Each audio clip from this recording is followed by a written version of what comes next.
Hello नमस्कार माझ्या सर्व लाडक्या ताई आणि दादांना श्री स्वामी समर्थ। तुम्हा सर्वांना आजचा दिवस खूप छान जावे ही स्वामींच्या चरणी प्रार्थना। तर आजचा वार होता गुरुवार आणि गुरुवार म्हटलं तर आपल्या स्वामी भक्तांसाठी खूप आवडता वार, कारण आपण या दिवशी स्वामींच्या ज्या सेवा आहेत तर आपण त्या करत असतो। तर आज गुरुवार होता, त्याचबरोबर माझे जे स्वामींचे पारायण म्हणजेच चालू आहेत। तर मी गुरुवारी म्हणजेच माझ्या मनात जेव्हा येते तर तेव्हा मी स्वामींचे जे पारायण आहे तर ते करत असतो। त्यासाठी म्हणजेच आजचा जो गुरुवार होता तर आज देखील मला स्वामींचे जे पारायण आहे तर ते करायचे होते। त्यासाठी म्हणजेच आपण जेव्हाही स्वामींची अशी सेवा करतो तर त्यासाठी आपल्याला संकल्प करावा लागतो। तर त्यासाठी देखील आपल्याला म्हणजे सकाळी लवकर उठायचं असतं, त्यानंतर आंघोळ करून घ्यायची, त्यानंतर जी काही आपल्याला आता पूजेला सामान लागणार होतं मला तर ते मी पहिल्यांदा सुरुवातीला सर्व गोळा करून घेतलं। त्याचबरोबर आता जी भांडी मला आता पूजेमध्ये लागणार होती तर सर्वात पहिल्यांदा मी ती सर्व म्हणजेच काढून घेतली। म्हणजेच तुम्ही बघितला असेल माझा मागचा व्हिडिओ, तर तुम्हाला मागच्या व्हिडिओमध्ये देखील सांगितलं की जी देवाची भांडी आहेत तर ती ठेवण्यासाठी मी एक बॉक्स केलेला आहे। तर त्यामध्ये जी सर्व देवांची भांडी आहेत तर ती मी ठेवत असतो आणि त्यानं जशी मला लागतात देवांची भांडी तर तशी मग त्याच्यामधून मी काढून घेतो। तर आज जी मला पूजेला भांडी लागणार होती पूजेसाठी तर सर्वात पहिल्यांदा मी ती काढून घेतली आणि त्यानंतर ती सर्व म्हणजेच क्लीन करून घेतली, म्हणजेच धुवून घेतली आणि त्यानंतर लगेचच ती म्हणजेच सुक्या कपड्याने पुसून घेतली, नाही तर त्याच्यावर पाण्याचे डाग तसेच राहतात आणि जी भांडी आहेत तर ते म्हणजेच पांढरे दिसतात। आणि त्यानंतर जे काही आता पूजेला फुलं लागणार होती तर ती देखील मी आणून घेतली। तर कालच्या व्हिडिओमध्ये तुमच्यासोबत मी हा जो दिवा आहे तर तो शेअर केला होता की मला म्हणजेच खूप अगोदरपासून हाचा जो दिवा आहे तर तो हवा होता पण मला भेटला नाही आणि म्हणजे जेव्हा म्हणजेच माझ्या मनामध्ये आलं तर तेव्हा मला हा मिळून गेला। आणि आता यानंतर जी काही पूजेची मांडणी होती तर तिला मी सुरुवात केली। त्याचबरोबर आज गुरुवार म्हणजेच आपण या दिवशी स्वामींच्या कोणकोणत्या सेवा करू शकतो तर सर्वात म्हणजेच प्रभावी सेवा ती म्हणजे श्री स्वामी चरित्र सारामृत या ग्रंथाचे जर पारायण तुमच्याच्याने झाले म्हणजेच आपल्याला हा ग्रंथ या दिवशी संपूर्ण वाचायचा असतो तर ही सेवा खूप म्हणजेच लाभदायक ठरते। त्याचबरोबर आपण या दिवशी महाराजांची एक माळ जप जरी केली तरी आपल्याला म्हणजे स्वामींच्या सेवेचं जे पुण्य आहे तर ते मिळतं। आणि यानंतर आता स्वामींची जी सेवा होती तर तिला मी सुरुवात केली। कोणतीही सेवा आपण जेव्हा करतो तर सर्वात पहिल्यांदा आपण म्हणजेच आपलं जे देवघर आहे तर सर्व देवांची जी सेवा आहे तर ती करून घेतो, म्हणजेच आपली जी देवपूजा आहे तर ती करून घेतो। तर सर्वात पहिल्यांदा म्हणजे जी देवपूजा आहे तर ती मी करून घेतली। आणि की जसं की मी तुम्हाला कालच्या व्हिडिओमध्ये सांगितलं की स्वामींचं जे पारायण आहे तर त्यामध्ये मी या दिव्याचा यूज करणार होतो। तर सर्वात पहिल्यांदा जो दीप आहे तर तो मी प्रज्वलित करून घेतला, म्हणजेच खालती थोड्याशा अक्षता टाकून घेतला आणि त्यावरती जो दिवा आहे तर तो ठेवून घेतला। त्यानंतर त्याच्यामध्ये वात टाकून घेतली आणि त्यानंतर त्याच्यामध्ये जे तेल आहे तर ते मी टाकून घेतलं आणि त्यानंतर दीप प्रज्वलित करून घेतला। यानंतर जे अगरबत्ती आहे तर त्या देखील मी प्रज्वलित करून घेतल्या। तर अगरबत्तीचा जो डिटेलमधला व्हिडिओ आहे तर तो तुमच्यासोबत मी लवकरच शेअर करेल। म्हणजेच मी ज्या अगरबत्ती आहेत तर ह्या म्हणजेच व्हरायटीजमध्ये बनवलेल्या आहेत आणि यांचा जो सुगंध आहे तर तो देखील खूप छान आहे। म्हणजेच आपलं याने डोकं देखील दुखी होत नाही, नाहीतर एरवी आपण जर मार्केटमधल्या अगरबत्त्या यूज केल्या तर त्याने आपलं डोकं जे आहे तर ते देखील दुखतं। तर ह्या ज्या अगरबत्त्या आहेत तर ह्या नॅचरल अगरबत्त्या आहेत, त्यामुळे याचा जो वास आहे तर तो देखील खूप सायलेंट आहे आणि म्हणजे त्याचा जास्त धूर देखील होत नाही।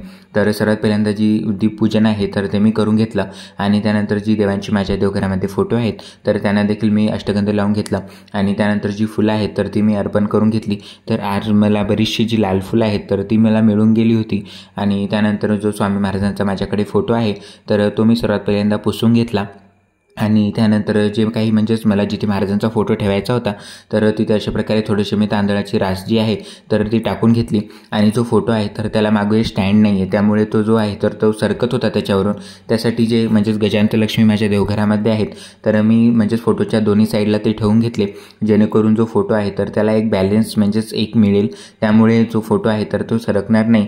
आणि त्यानंतर मग महाराजांचा फोटो आहे तर तो सर्वात पहिल्यांदा मी पुसून घेतला, त्यानंतर त्याला अष्टगंध लावून घेतले, त्यानंतर जे कुंकू आहे तर ते देखील मी लावून घेतले आणि त्यानंतर मग महाराजांचा फोटो मी जे तांदळाची रास ठेवली होती तर त्याच्यावरती मी ठेवून घेतला आणि त्यानंतर जे गजानंतलक्ष्मी होते तर ते मी साईडला ठेवले होते। त्यानंतर महाराजांच्या फोटोला मी वस्त्र अर्पण केले आणि त्यानंतर जे गजानंतलक्ष्मी होते त्यांची देखील मी पूजा करून घेतली।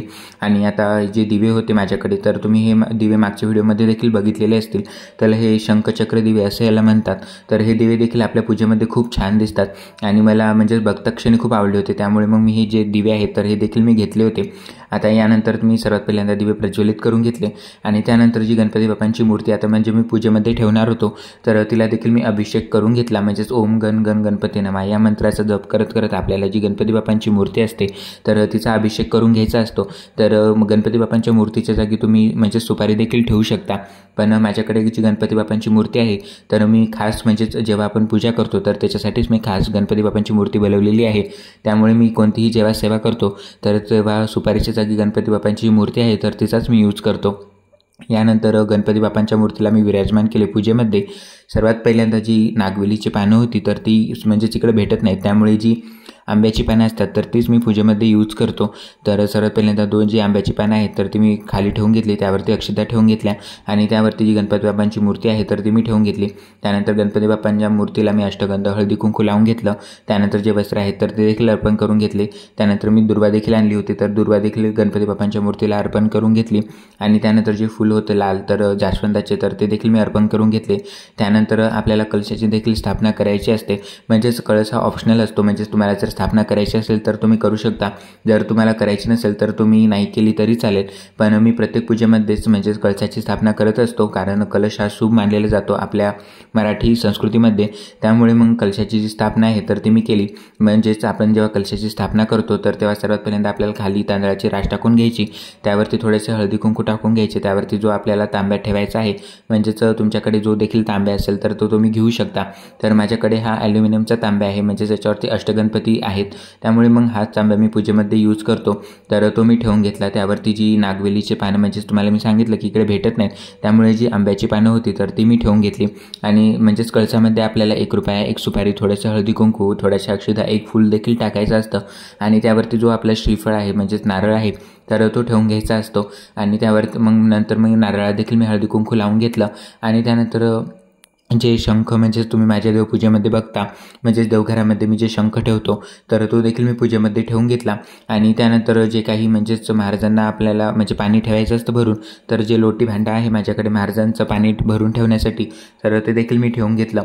आणि त्यानंतर जी महाराजांची रांगोळी आहे तर ती देखील मी काढून घेतली. म्हणजेच खालती म्हणजेच पिवळा रंग टाकला आणि त्यावरती जो लाल रंग आहे तर त्याने महाराजांचा जो साचा माझ्याकडे होता तर तोचा मी यूज करून ही रांगोळी जी आहे तर ती काढलेली आहे. कारण जेव्हा देखील आपण पूजा करतो आणि जेव्हा आपण रांगोळी काढतो तर तेव्हा आपण जेव्हा रांगोळी काढतो तर आपली जी पूजा आहे तर ती देखील दिसायला खूप छान दिसते आणि आपलं मन देखील एकदम प्रसन्न होतं. तर सर्वात पहिल्यांदा आता पूजा सुरुवात करण्या अगोदर जे महाराजांचा फोटो होता तर त्याला मी हळदी कुंकू लावून घेतलं. त्यानंतर जे काही पूजा मांडणी केली होती तर त्याच्यावर देखील हळदी कुंकू मी थोडंसं लावून घेतलं आणि त्यानंतर जी काही आता सेवा करायची होती तर तिला मी सुरुवात केली. तर आपण जेव्हा कोणतीही सेवा करतो तर तेव्हा आपण एक तुपाचा दिवा नक्की लावला पाहिजे.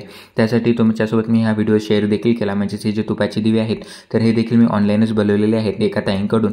तर तो व्हिडिओ देखील मी तुमच्यासोबत शेअर केला होता. जर तुम्ही तो बघितलेला नसेल तर नक्की बघा, कारण आपण म्हणजे आपल्या डेली लाईफमध्ये म्हणजेच आपल्याकडून तुपाचे जे दिवे आहेत तर ते आपल्या स्वतःला म्हणजेच तयार करणं होत नाहीत. म्हणजेच जेव्हा आपण तुपाचा दिवा लावतो तर त्याच्यासाठी आपल्याला भरणी खोलावी लागते तुपाची. त्यानंतर जे म्हणजे चिकट आपले हात वगैरे होतात तर त्याच्यासाठी हा एक खूप बेस्ट ऑप्शन आहे की तुम्ही जे रेडीमेड तुपाचे दिवे भेटतात तर ते तुम्ही नक्की बनवून पहा. म्हणजेच तुमचा देखील वेळ बराचसा वाचेल. तर मी तरी म्हणजेच कोणतीही पूजा असली तर हे तुपाचे दिवे नक्की यूज करतो त्याच्यामध्ये पूजेमध्ये, जेणेकरून माझा जो वेळ आहे तर तो देखील वाचून जातो. यानंतर आता जे महाराजांचे आपल्याकडे ग्रंथ असतो श्री स्वामी चरित्र सारामृत तर याचे आपल्याला पूर्ण 21 अध्याय वाचावे लागतात. जर तुम्ही एका बैठकीत जर पूर्ण 21 अध्याय वाचले तर खूपच छान. आणि जर म्हणजे तुमच्याकडून वाचणं झाले नाही तर तुम्ही अर्धे जे अध्याय आहेत तर ते सकाळी देखील वाचू शकता आणि अर्धे जे अध्याय आहेत तर ते संध्याकाळी देखील वाचू शकता. आणि जे आपले नित्यसेवेमधले आपल्याला दररोजचे 3 अध्याय वाचावे लागतात तर ते देखील म्हणजेच मी संध्याकाळी वाचून घेतो. जी संध्याकाळची जेव्हा मी सेवा करतो महाराजांची तर तेव्हा जे 3 अध्याय असतात तर ते मी वाचून घेतो. तर सुरुवातीला म्हणजेच आपल्याला जे पहिला अध्यायापासून तर शेवटच्या 21व्या अध्यायापर्यंत म्हणजेच एका बैठकीमध्ये आपल्याला वाचून घ्यायचे असतात. तर सर्वात पहिल्यांदा तुम्ही जी पूजा मांडणी आहे तर ती पद्धतशीरपणे करून घेतली की त्यानंतर तुम्हाला जसा वेळ असेल तर तुम्ही ते पारायण करू शकता. आणि स्वामींचे जेव्हा आपण पारायण करतो तर तेव्हा आपल्या जी घरातली एक पॉझिटिव्ह एनर्जी असते तर ती निर्माण होते आणि म्हणजेच एकदम शांत वातावरण असतं आपल्या आजूबाजूचं, त्यामुळे आपलं मन देखील प्रसन्न राहतं आणि जेव्हाही आपण आपल्या म्हणजेच घरामध्ये पूजा किंवा कोणतेही सण आपण साजरे करतो तर तेव्हा आपलं घर आणि आपलं जे मन असतं तर ते खूप प्रसन्न होतं. तर म्हणजेच मला स्वामीची जी सेवा आहे तर ती करायला खूप आवडते. त्यामुळे मग मला जशी जमेल माझ्या हातून जशी घडेल स्वामीची सेवा तर तशी मी करण्याचा प्रयत्न करत असतो आणि तुमच्यासोबत देखील व्हिडिओ शेअर करत असतो की मी कशाप्रकारे स्वामींची जी सेवा आहे म्हणजेच बाहेर गावी राहूनसुद्धा मी स्वामींची जी सेवा आहे तर ती कशाप्रकारे करतो. आणि आता तरी आपले जे सण आहेत तर त्याला देखील सुरुवात होणार आहे तर ते देखील व्हिडिओ तुम्हाला नक्कीच पाहायला भेटतील की मी कशाप्रकारे जे सण आहेत तर ते साजरे करणार आहे. तर महाराजांचं जे आपल्याला वाचन असतं तर ते आपल्याला करून घ्यायचं असतं. त्यानंतर महाराजांची जी आरती आहे तर ती आपल्याला करावी लागते. तर महाराजांची जी आरती होती तर ती मी करून घेतली.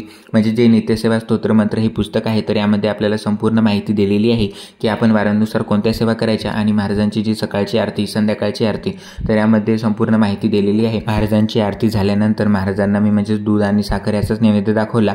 तर तुम्हाला माझा आजचा व्हिडिओ कसा वाटला कमेंटमध्ये नक्की सांगा. व्हिडिओ आवडला असेल तर लाईक शेअर आणि सबस्क्राईब करायला विसरू नका. भेटू अशाच नवनवीन माहितीपूर्ण व्हिडिओ सोबत. तोपर्यंत सर्वांना पुन्हा एकदा श्री स्वामी समर्थ. तुम्हा सर्वांना आजचा दिवस खूप छान जाऊ ही स्वामींच्या चरणी प्रार्थना. आणि तुम्हाला कोणतेही प्रश्न विचारायचे असले तर तुम्ही कमेंटमध्ये नक्की विचारा.